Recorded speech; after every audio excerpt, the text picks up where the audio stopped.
EC সচিব জানিয়েছেন, আগামী সপ্তাহে নির্বাচনের রুটম্যাপ প্রকাশ করা হবে। আগামী সপ্তাহে ত্রয়োদশ জাতীয় সংসদ নির্বাচনের রুটম্যাপ প্রকাশ করা হবে বলে জানিয়েছেন নির্বাচন কমিশন সচিব আখতার আহমেদ। বৃহস্পতিবার 14 আগস্ট রাজধানীর নির্বাচন কমিশন ভবনে সাংবাদিকদের সঙ্গে আলাপকালে তিনি এ তথ্য জানান।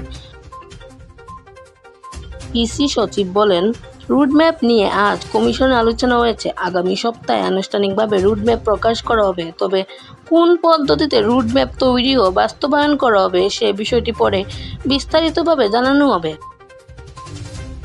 প্রবাসীদের ভোটাধিকার প্রসঙ্গে প্রশ্ন করা হলে আখতার আহমেদ জানান, এ বিষয়ে এখনো চূড়ান্ত সিদ্ধান্ত হয়নি। কমিশনের ভেতরে আরও আলোচনা বাকি রয়েছে।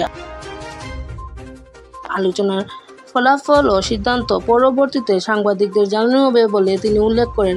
এছাড়া তিনি জানান, আসন্ন নির্বাচনী পর্যবেক্ষণের জন্য দেশি ও বিদেশি বিভিন্ন প্রতিষ্ঠান থেকে 318টি আবেদন নির্বাচন কমিশনে জমা পড়েছে।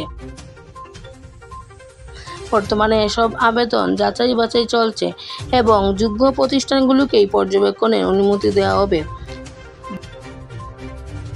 দিনের অপরাহ্নে নির্বাচন কমিশনে নির্বাচন সংক্রান্ত বিষয়ে একটি বৈঠক অনুষ্ঠিত হয়। বৈঠক শেষে জাতীয় পার্টির মহাসচিব শামীম হায়দার পাটোয়ারী সাংবাদিকদের বলেন, জাতীয় পার্টি সবসময় চায় ভবিষ্যতে নির্বাচন যেন সুষ্ঠু, নিরপেক্ষ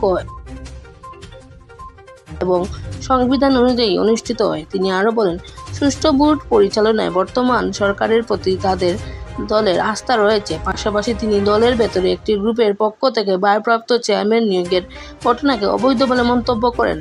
উল্লেখ্য, নির্বাচন কমিশনকে নিরপেক্ষ বলে মনে করেন জাতীয় পার্টির মহাসচিব শামীম হায়দার পাটোয়ারী। সালমা ইসলাম, দেশ 24 লাইভ, সিলেট।